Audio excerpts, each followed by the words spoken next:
Assurance with someone this morning. Amen. Luke chapter 15. I was just praying in spirit, and these words keep coming back to me. The blessing mandate. The blessing mandate. And I said, Lord, but is it because I was talking about the mandate of ministry yesterday? And he said, no. The blessing mandate is all that we need to manifest the glory of God in our life. Amen. In Luke chapter 15,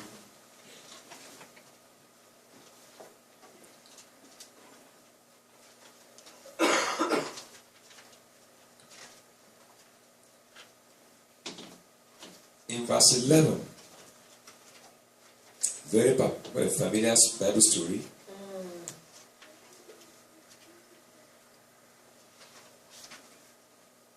Please carefully help me look beside somebody beside you and just give him a good warming greeting and say, God bless you, really good. Give them high five, give them a shake, give them hug. If they are huggable, hug them. If they are shakeable, shake them. Hallelujah. Hallelujah. Luke chapter 15. In verse 11. And he said, a certain man had 2 sons. And the younger of them said to his father, Father, give me the portion of goods that falleth to me. And he divided unto them his living. And not many days after, the younger son gathered all together and took his journey into a far country, and there wasted his substance with riotous living. And when he had spent all, somebody say spent all, there arose a mighty famine in the land, and he began to be in want. Somebody with the loudest amen this morning, you shall not be in want. Amen. And he went and joined himself to a citizen of that country, and he sent him into his fields to feed swine. To feed what? Swine. And he would fain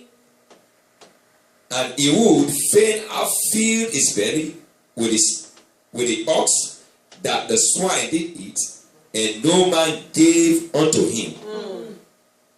But I come in the name of Jesus this morning, men I give unto you. Amen. Oh, I didn't hear a good say good amen right there. Amen. Okay, men shall give unto me. Amen. Do you love me? Let me say amen. I say men shall give unto me. Amen. Then you say amen. Amen.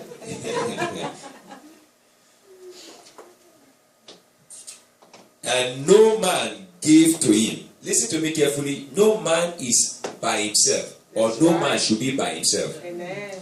If you get to a season in your life where nobody gives to you, you need to pray. Amen. Something is wrong. Amen. No matter how rich you are, men should not cease from giving to you. Amen. Receiving from men does not mean you are in lack or in want. Amen. But is a sign of a continuous blessing. Amen. Some people, when you want to give I tell you a story. Many years ago, as a young pastor, because I'm always too careful about money, collecting money from people. And one day I was privileged to go out with my father-in-law, and a lady walked up to him and he prayed for the lady, and the lady had an offering to give, but it was a small offering, and she was feeling that offering was too small to give to the man of God. So she was saying, oh, sir, I'd like to give your son something, and she gave me, and I was saying, no, say, no, I don't want, thank you. And I have a father-in-law who is a practical leader, And right there, several times he has rebuked me when it comes to receiving from people. And he said, take it. Amen. And I took it. And when we got into the van, he said to me, you need to really pray so that you don't lose your blessing. See, every time people give to you, they are not saying you are helpless. Right. They are not saying you are a needy. Right. It's a blessing of God flowing towards you, but through men. Amen. That every time, no matter how little it is, take it. It's a blessing. It's whatever they have, they can give. So if it's so small, don't say this amount, I don't need. No, some people can give you just $1. That's what they have. Yeah. And say, man of God, this is my seed. They say to me, God, somebody said, go drop it on the altar. No, say, take it. That is a blessing. No matter how small. Some of us, some blessings ought to have come to us, but each time we look at the person bringing it or is coming to us, say, this one, you need help from me. I don't need money from you. But every time you are deprived of receiving from people is a sign that you need help from God. You cannot outgrow receiving. Amen. Because God said, give and it shall be given unto you. Good measure, pressed and shaken to it. Shall men give unto thy bosom? Not angels. Men will give. Every time God is going to bless you, He's not going to send angel. He does do that, but not always. He will send men. That's right. Amen. So the Bible says this young man got to a critical stage in his life where no man gives him anything. That shall not be your portion. Amen. Oh, you didn't say good amen there. Amen. If you have not received anything from a man in the last, when we say man, it's not talking about a man as it were. It could be a woman, it could be, I listen to me. If you have not received anything from somebody from the beginning of this month, begin to collect. Amen. You didn't say good amen there. Amen. I said begin to collect. Amen. Everything I got, I work with my hand to get it is good. But much more than that, you need the blessings of men in your life. Amen.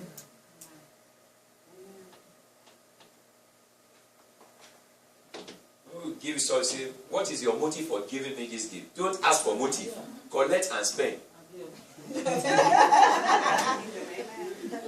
You say he has an agenda. Why is he giving? Did I ask why I did it? You worry too much over nothing. That's the agenda. Don't ask me for agenda.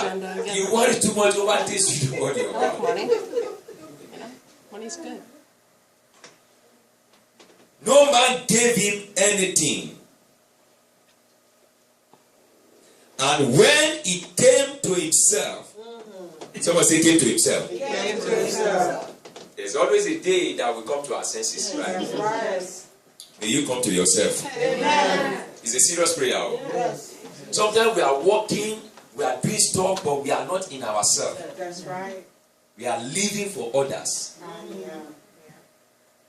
We are living for what? Others. Others. We are not ourselves. This young man came to himself. And look at what he did. And when he came to himself, he said to himself, how many hired servants of my father's have bread enough and to spare, and I perish with hunger? I will arise. Somebody say, I will arise. Somebody say, I will arise. So who will do the arising for you? For you to get up to your place of glory and abundance, you have to arise. Amen. The Bible says there was famine in the land of Samaria, and there was scarcity in the land, and the lepers had nothing to eat because nobody was coming out of the city to give them food either. The city people too were hungry. And they said to themselves, if we stay here, we will die.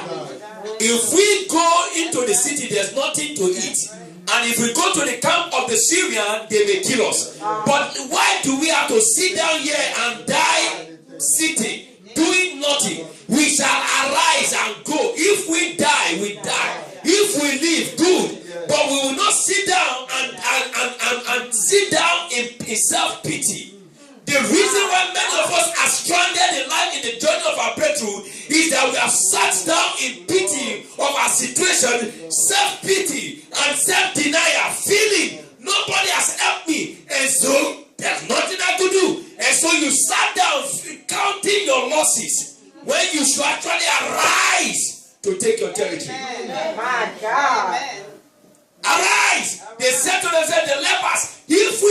this year we will die. Now every man who sit too long die soon. There is nothing that kills fast than sitting. Work has never killed any man, but idleness has killed many. Oh, you don't know? Yes. Yes. Solitary has killed many people. Isolation has frustrated a lot of people. Yes. May you not be isolated. Amen. I didn't hear you say good amen. Amen. Yes, the young man said, I will arise. Because even in my father's house, the servant in my father's house have enough to spare. The Bible says in the palace of King Solomon, when Bathsheba came to visit him with all her entourage, she was a rich and influential, powerful woman. She was like the Queen of England in those days. Very popular and powerful woman of influence. And so she had a story of King Solomon, and she went, let me go visit this man they talk about, who is a young man but so prosperous. And when she got to the palace, so she discovered that even the servant of Solomon were like the princes in her palace. Servant dresses like a prince. And she said, how amazing, Solomon, that rich, that a servant don't wear rags. They dress as if they are the owner of the house.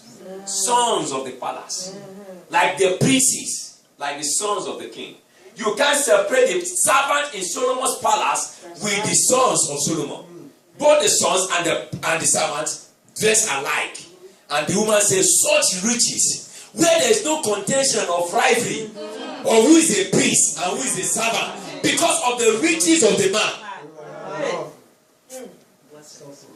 Do you understand? When Jesus came, and the Bible said, dwell among them. The Bible said, and the flesh became, and the word became flesh, and it dwelt among them. The Bible says, the Pharisees could not differentiate between Jesus and his disciples. Yes. They weren't having the same facial look, but because of their attires, they don't look different. They wear the same costly dress. When Jesus, I know it was costly. When the man died on the cross, the soldiers were rich people in those days. And military guys, they are very influential and rich. The Bible said they share of his raiment and they shared the pieces among themselves because it was not a rag. His clothes was enough treasure you can make money from. So they shared it and divided his raiment among themselves. And that is how rich he was. So remember I'm saying he became poor, that it's not poverty that you think of. He was not a poor Jesus. He was a rich Jesus. Amen. His sandal was not the sandal of Salubata. You know Salubata? the slippers of a poor man or a beggar on the street. No. He was on a very costly attire.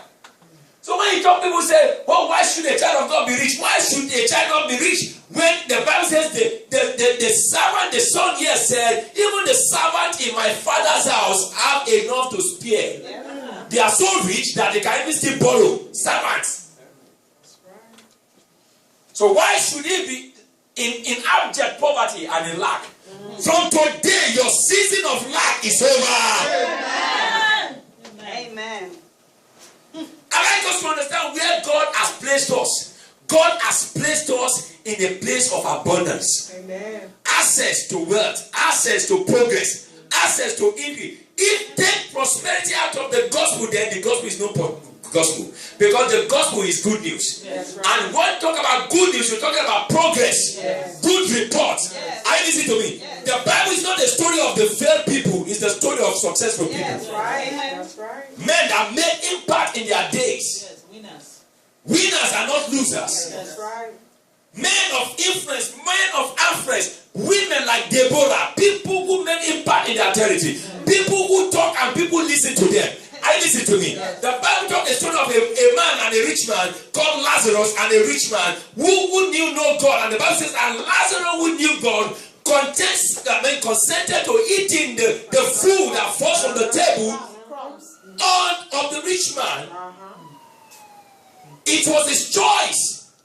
He knew God. He was serving God. He was holy. But he had source all over him because that was what he chose for himself. He did not desire to be healed. And neither did he desire to prosper. So Bible says every day goes to the rich man and eats from the crumbs of the rich man, not on the table of the rich man. And so he died.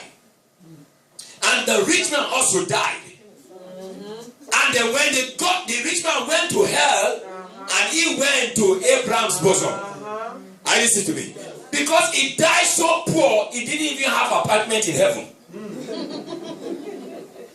At least you get to heaven. Beautiful. And someone say, oh, it's good for me to, at least if I make heaven, it's enough. It's not enough for me to make heaven. I want to make heaven and be heavily blessed in heaven. It's an insult to suffer here for the kingdom of God and make heaven and you are still a servant here. That will not be our portion. And he got there, he made have no problem. It's good to make heaven. But he made heaven, but he had no apartment, no compartment except the bosom of Abraham. If everybody that made heaven is going to stay on the bosom of Abraham, Abraham will die. Abraham will die the second time because they will choke him of life. That's right. The only place whose God is with Abraham and the rich man in hell, because at that time, hell and heaven is like a compartment. It's called paradise. It's called paradise. So in paradise, there's a demarcation between hell and heaven. You can see through. In paradise, you can see through. So and the rich man saw Lazarus on the bosom of Abraham. So he said, Father Abraham, send Lazarus. Because he's been used to sending him while he was on earth. Send him to me to bring me water to drink. No more, too late. What an insult you can ever receive. Somebody in hell sending somebody from hell. You still consider Lazarus in heaven to be your servant, to come and serve you in hell. No more, he rejected it. Why? Because he was poor. I'm telling you, if he had lived well, why didn't the rich man send Abraham? I said, Abraham, bring me water to drink. Exactly. It's why. There are people you can't send on errand. And poverty will make people that are less to you to send you on errand. You didn't understand what I'm saying? Yes, sir. Somebody hearing this morning. Amen. People who are nobody will send you on errand That's right. when you are incapacitated, when you are in need, when you are in help. They will send you on errand. They will say, please get me this. No, not because they really want you to do, because they want to show how powerful they are, how important they are.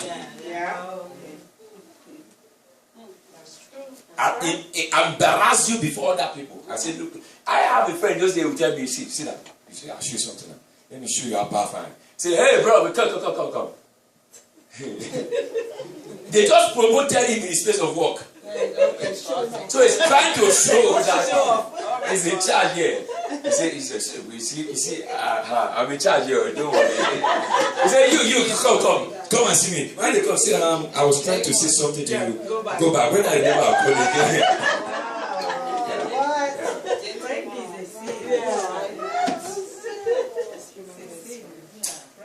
May God lift you up. Amen. It's better to be up than to be down. Yes, down. That's right.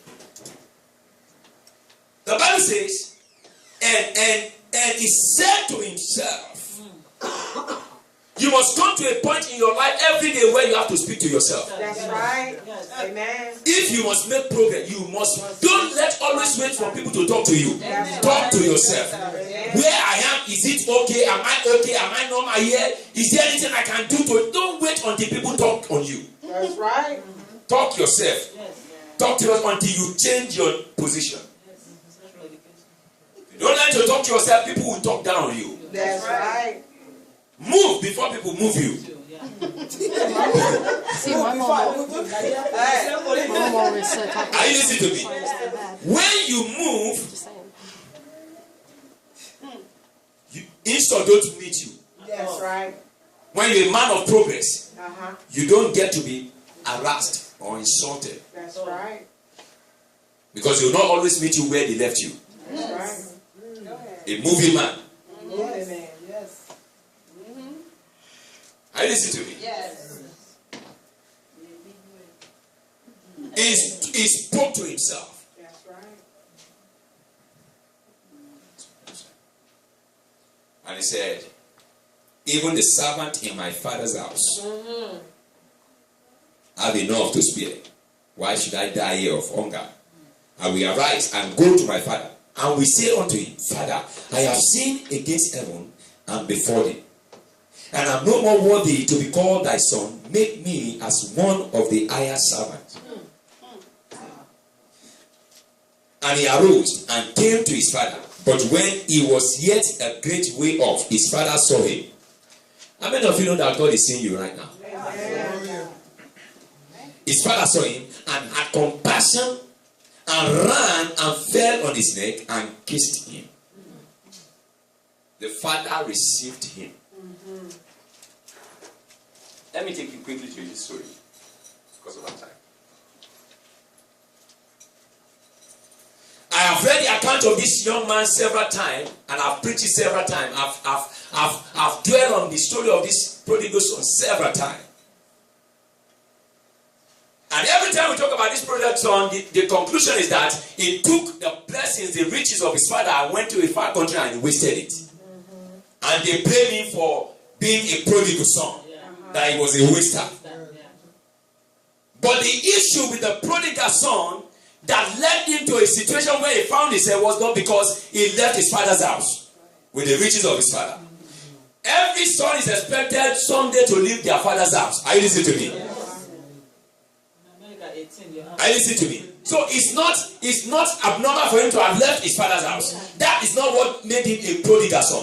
What made him a prodigal son was that he left his father's house without the blessing of the father. That's right. That's right. That's right.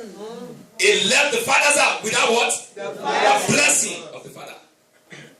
Money is not what makes you rich. It's the blessings of God on the money that makes you rich. The Bible says it is the blessings of God that maketh rich and add no sorrow. So it is not money that maketh rich. It is not popularity that maketh rich. It is not job that makes you rich. It is the blessings of God. And the blessings of God cannot be quantified in money. It's a blessing. It's a spoken word. Amen. It's a release of heavenly mandate over your life. Amen. That when you are blessed of God, it means whatsoever then you touch is blessed. Amen. It means when you are blessed of God, whatsoever you do is blessed, is prosperous. So from today, may you receive and walk in the blessings of God. Amen. I didn't hear a good amen right here. Amen. A prodigal living, of course, is buying what you do not need. Amen. Spending money on what you do not need. That's a prodigal living. But I'm still saying, what made him to go into prodigal living is because he left without a blessing. When you are without the blessing, you will spend money where you should not spend. That's right. You will give money to wrong people. You will go. I listen to somebody yourself. Something will be pushing you to spend the money when you should not spend it. Why? Because there is no blessing over it. You can wake up with $1,000 this morning, and before 12 noon, it's gone. And listen to me. And you say, how did I spend this? And you are calculating. By the time you pick up your pen and write, you say, wow, truly, I didn't lose the money, I spent it. But where did he actually go? Where did it go? Somebody hearing me? When the blessing is not on it, much money will look so small. But when the blessing of God is on you, small money will look so big. When little money you do much. You say, I went with small money, but I got a lot of stuff. Because it's the blessing. It's not because you are skillful or you are smart. It's the blessing of God that helped you. With the small money you accomplished so much. But without the blessing, you much money and then there's nothing accomplished. You buy wrong thing. You say, I didn't even know why I bought this. Thank God for America that I can return some stuff. In my country, you buy forever. You buy forever. No return. All sales are final. All sales are final. I know. Thank God for America. Yes. I can change your mind after you have bought something, even after you have used it. Depending on what it is. Even sometimes.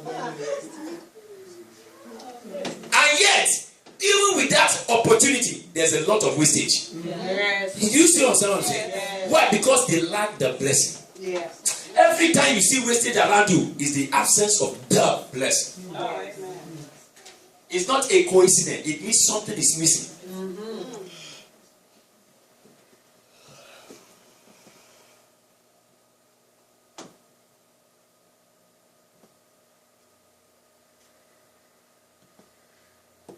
So let's draw attention to one major factor that we need, all we need, to ensure that our life is secure and we are prosperous, is the blessing mandate. The blessing. Someone said, the blessing of the Lord is upon me. Say one more time, the blessing of the Lord is upon me. The Father gave him all he asked for, the young man, but except the blessing. He had everything given. Say the blessing.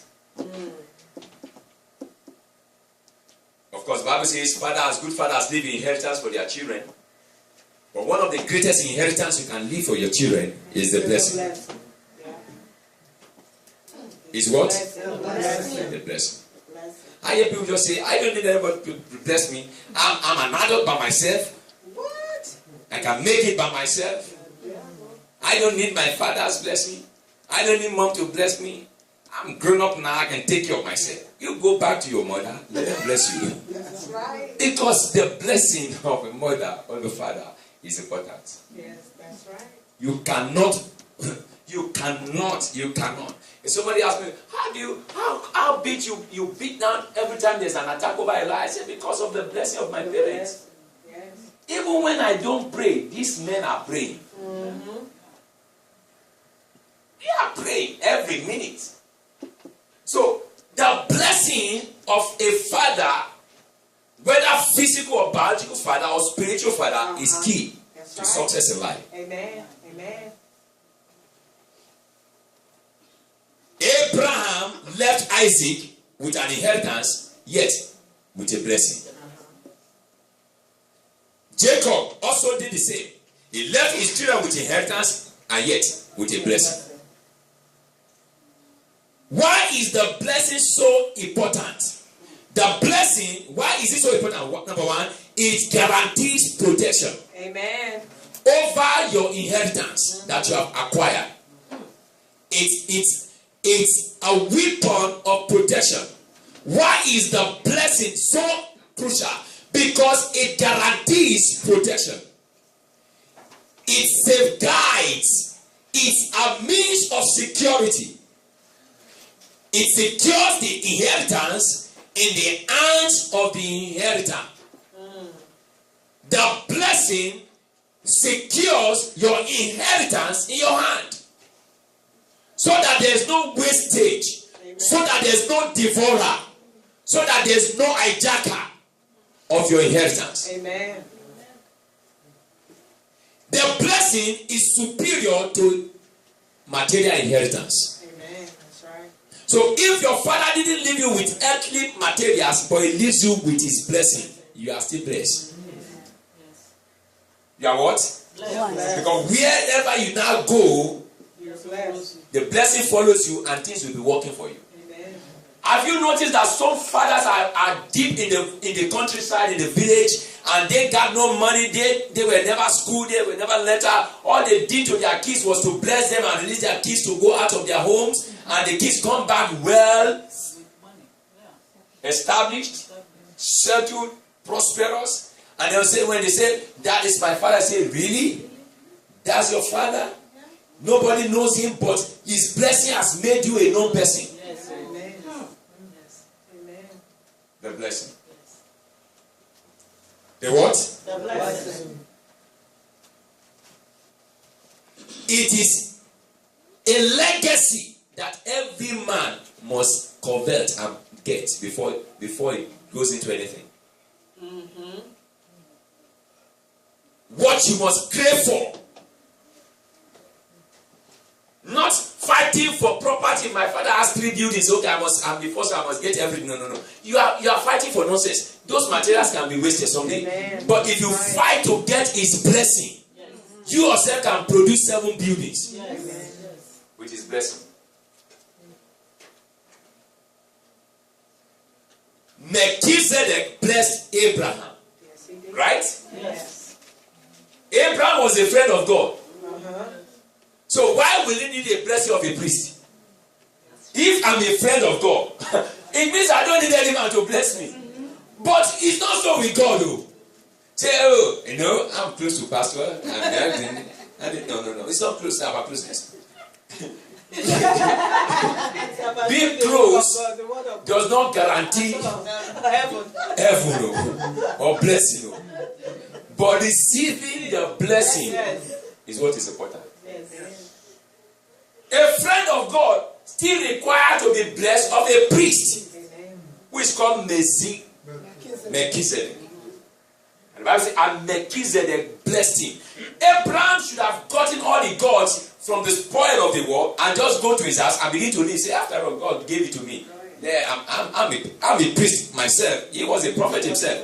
How many of you know that? He was a prophet and he was okay. God gave him blessing and he should just go to his house and begin to spend all that God gave to him. No. The Bible says, and he went straight to Melchizedek and he gave to him the 1/10 of all that he got. And Melchizedek did what? Blessed him. Because you don't get the blessing without nothing. You don't get the blessing mounted, empty-mounted. Something has to be. When I was leaving my father's house, and I was leaving for Lagos, from Kaduna to Lagos, to go into full-time ministry work, I didn't say, oh, because I've been doing it. I went to Daddy, I'm going to full-time ministry now, and I want you. I said, kneel down. And he prayed for me. And what I have, I gave to him. I said, it's my father. My father, don't worry, when I get money, I will send to you. No. What I have done, I gave to him. And he prayed, blessed me. And I left. Mom gave me a briefcase. That suitcase, one of our best suitcases. I was a bloody bachelor that had nothing. So she gave me a suitcase to put my clothes, the clothes that the best of my clothes. The best that I think is the best of the best. But when I entered Lagos, I found out that Jesus. I wore one of the best suits. I love red suits. When I wore one of the red suits, and then I was in the service, and the man of God said, come and lead the worship. And as I worship, I saw people unsuited. Man, I said, this is suit. And then as they were worshiping, I removed my suit. I said, wave your hand. I was waving my suit. I fling my suit over. I didn't know when the suit landed. And that was the end time I saw the suit. Because the suit does not qualify to be worn on that altar. Man. I sent the suit back. And I said, never can I do it. I sleep. And I made up my mind. This kind of suit. Never again. You see, when we are not without the blessing, we make things that are so irrelevant special. But when the blessing comes up, our eyes open, bam. We begin to say, oh, this is trash. I'm more than this. Somebody's not hearing me. Yes, amen. What you cherish. When the blessing comes on, you say, is it me using this one? Is it me really? Have I been using this for 2 years? What me? He came to himself. You just came to yourself. May you come to yourself. I came to myself.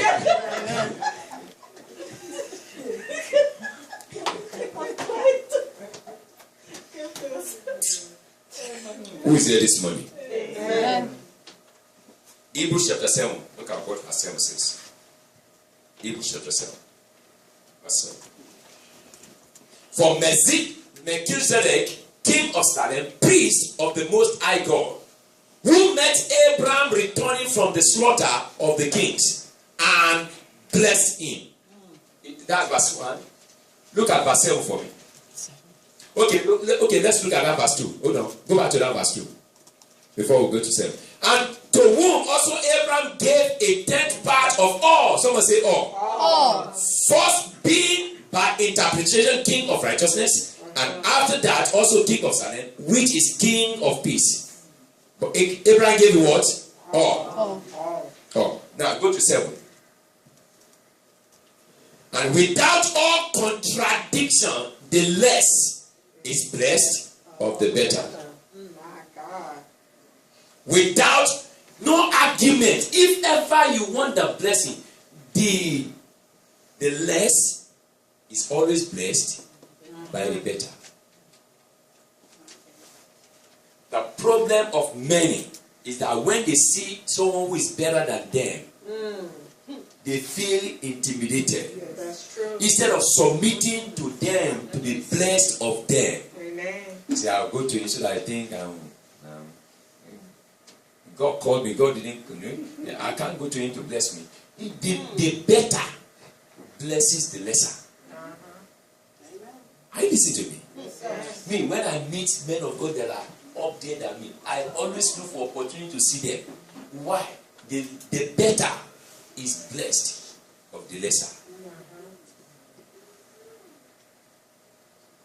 The lesser does not bless That's right. the greater. The lesser gives to the better to receive the blessing. And that is the order. Yeah. So here people say, that man is rich. I cannot give him my money. He's already rich. That pastor is rich. I cannot give him my money. Our money is using to be rich. Now, without people who talk like that, do you know that people who don't give to great people, they still remain in poverty? That's right. That's right. But the rich man is never wanting. Oh, you didn't get it. That's right. That's Yeah. right. The principle, listen to me. The principle of ever being great is to always give to the That's right. greater. Yeah. If say the man is rich, I can only give my money to poor people. Poor level connection and anointing is all you'll be carrying around. That's right. You didn't get it. Oh, yes, I did. I'm telling you. Right. You will not cross the level of that kind of people. You will stick around them because that is the class you give to. That's right. Poverty-stricken people, so you will line up with them. And they will strip you of everything you have. That's right. Because you become like a champion among them. So they will suck you until they suck everything out of you. But when you channel, you give to the needy, which is scriptural and biblical, you give it to them because you are greater to help the needy. You have the means to help. You are ministering to the needy. But for your own blessing to continue, it's not the giving you give to the poor man that makes you blessed. That's why Jesus said, when you give to those that do not have, you have lended to the Lord. Because it is the Lord that will bless you. The poor man cannot bless you. That's right. Amen. So you give to the poor man on behalf of God. So God, who is greater than the poor, now blesses you because you are helping him to reach out to the needy. Amen. It is always the greater that releases the blessing. Amen. The poor man can pray with you and say, God bless you, thank you for helping me. No problem. But it is his God that will do the blessing. That's right. Amen.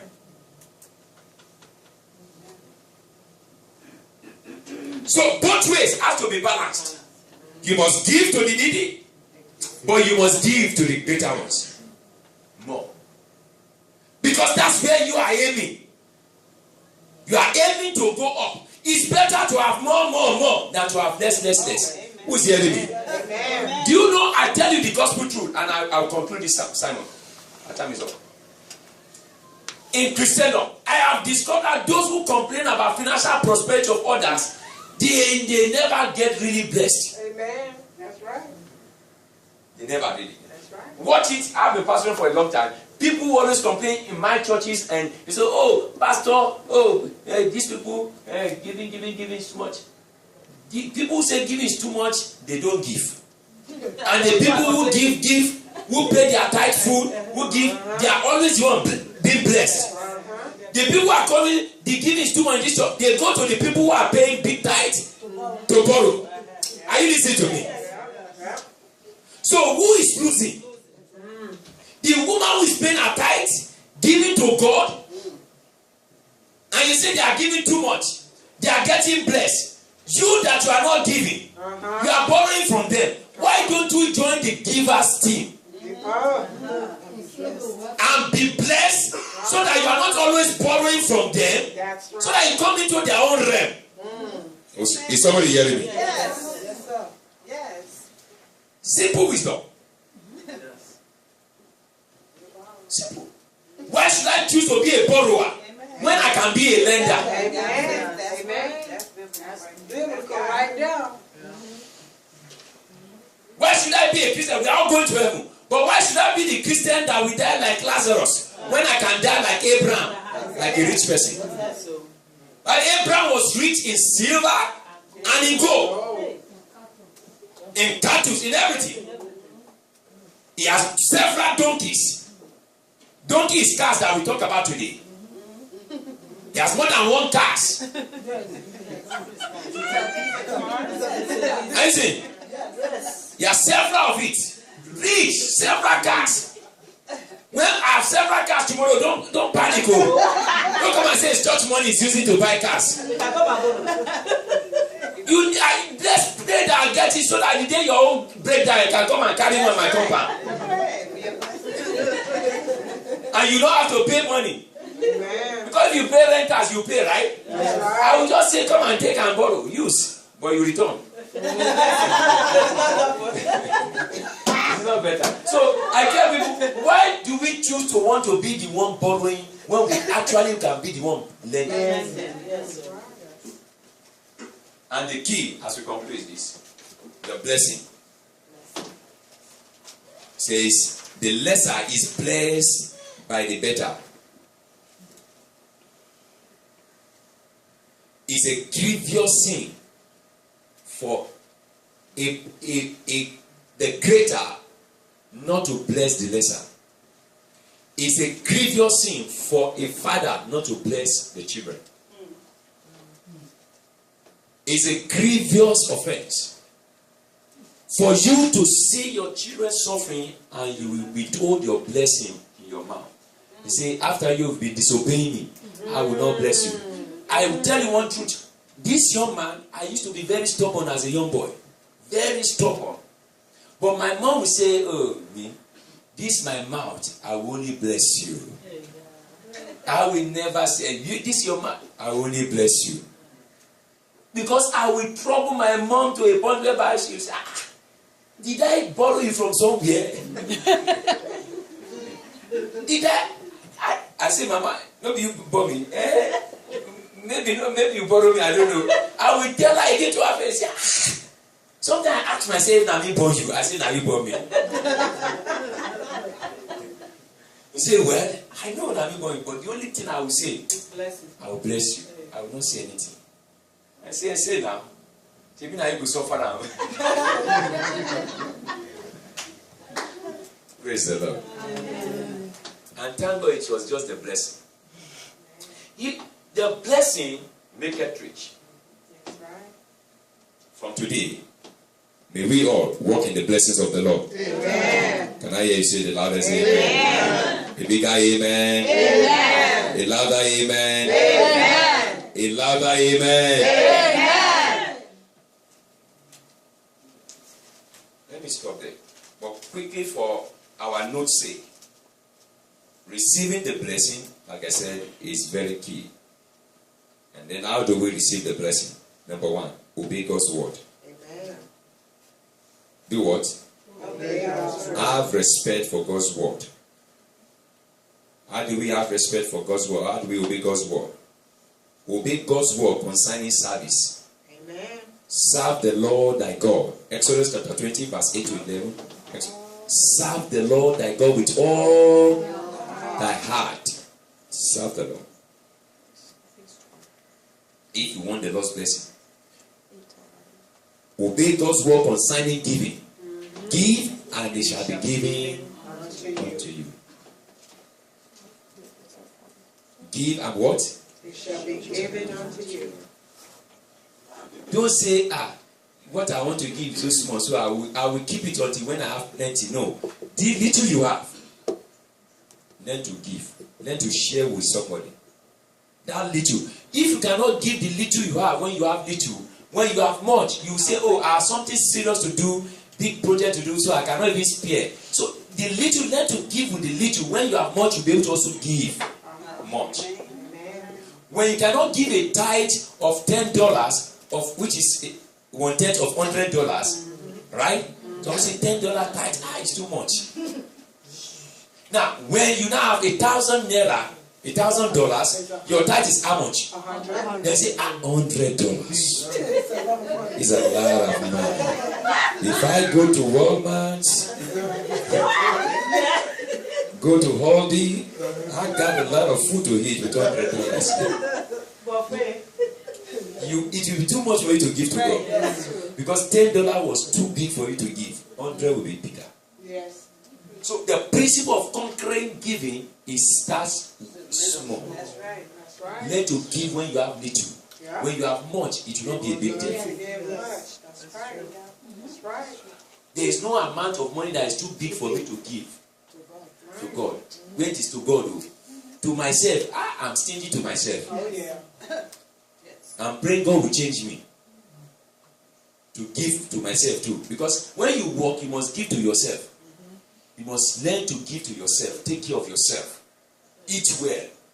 Dress well. Are you listening to me? Yes. I have sense for Mama always saying, Apostle, dress well when you are coming out. I have sense.